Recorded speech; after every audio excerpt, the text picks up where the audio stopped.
Morning all. Thank you for joining me in another of my videos. Now, yesterday I took a little stroll down to the seafront where I live on Sussex on the south coast here.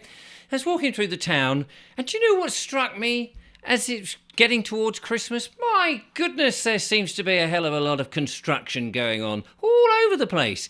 There were vans, there were wagons, there were lorries, there were people in orange suits and fluorescent jackets and hard hats and gloves and jackhammers and these things that go, what do you call those, pneumatic drills. And there were people knocking down walls, they were putting up scaffold. I thought, what is going on? It's almost as if they're just trying to get some infrastructure in place, in position before the end of the year. And maybe they'll carry on doing that. Is there some plan going on in which they've got to get all this stuff done? But I don't know about you. In where I was 20 years ago, there was this gasometer, and a lot of people thought, the gasometer, the circular thing that goes up and down like this in the old days, when gas was supplied, I suppose, and stored in those sort of tanks and then handed out. And a lot of people thought, well, they're ugly things, aren't they? Oh, yes, nasty. And then somehow or other we changed to some other sort of system. I don't know where it was stored or how it was manufactured. Maybe it was just sucked out of the air, who knows? Out of the ether, like electricity. Oh no, that doesn't really happen, does it? Of course it doesn't, Anyway, point is, you might think that was ugly. For about 20 years, it disappeared.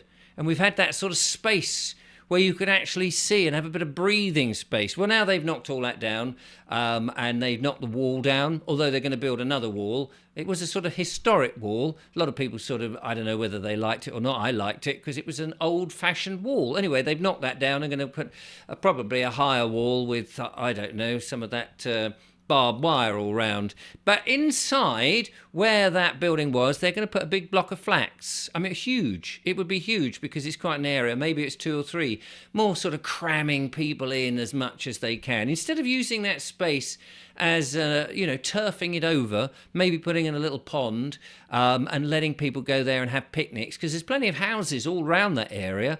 Instead of actually making somewhere that's really nice and beautiful, there are a few parks, but we could always do with a few more, because you get a bit bored, don't you? You see the same old chrysanthemums. What are they? Chrysanthemums? Those flowers, whatever they are. Roses and clematis. Is it clematis? I don't know. Whatever the flowers are. Chrysanthemums. I'm sure that's a word.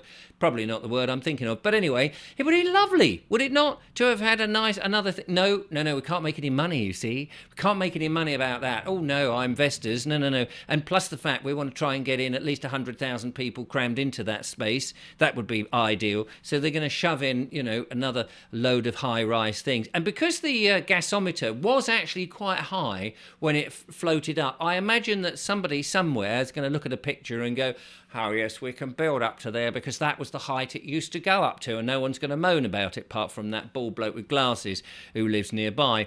Yes, it just seems a bit strange, doesn't it? But it struck me, looking at all this construction work and all these people going around, oh yes, I made a video about this, don't build the prison. And yet we're still building it, aren't we? We're still building that prison, the 15-minute cities, just making sure that the stakeholder capitalism idea that we were talking to Richard Jeffs only the other day is actually going to happen. We're still going to make sure that people will be stuck in these 15-minute cities with the 5G all around, making sure you can't go anywhere because your car will not drive. Not that you'll have a car, of course.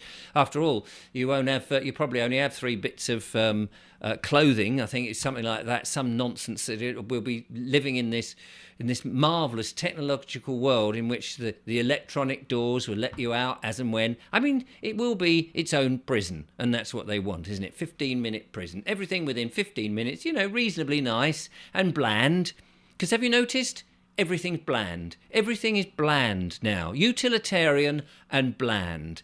Why would you want to go travelling around the country? You wouldn't, because it'll all be the same. The same type of buildings all over the place. I lived down on the seaside. It was a sort of Victorian, Edwardian seaside town, with a few bits of Georgian here and a bit of Art Deco and that kind of thing. But not anymore. Oh no, because anything like that lovely sort of individual type of seaside resort has basically been removed and replaced by bland. The uglification of Britain has been going on for decades. They tried it in the 60s, didn't they, when they started to get rid of some of the lovely Victorian buildings, and now they're doing it again.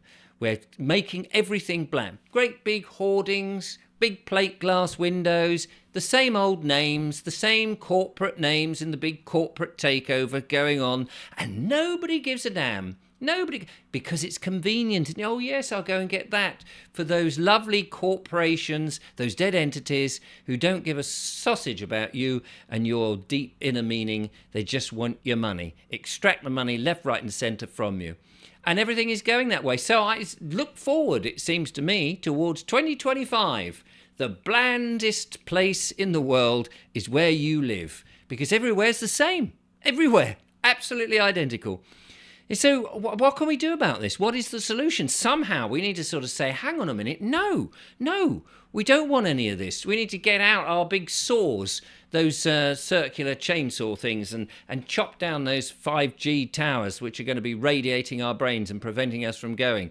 Get rid of the bland, be individual, become artistic, and not just accept these straight lines. Put in the curves and make things beautiful again. Somehow we've got to get on top of this, because the world is just looking extremely bland. And if you go in nature, not that you'll be able to go into nature, of course, they'll be shutting nature off from you because they're buying up every damn bit of space. And if you live in nature, by the way, in a nice little village or a nice little don't worry, you'll soon be moved into Blandsville. Blandsville's waiting for you. There'll be a high-rise flat with electronic doors that will let you out in the daytime and lock you in at night. Don't worry, because that's handy, isn't it, for those lockdowns when the space aliens start coming.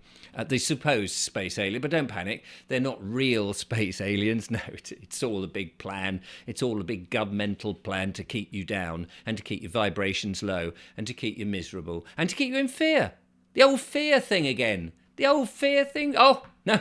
Are you laughing at us? Are you making mockery, Mr. Vobes? I'm not a Mr, actually, because that's a title that my mum never gave me. No, I'm not making mockery of you. The whole thing is making mockery of itself.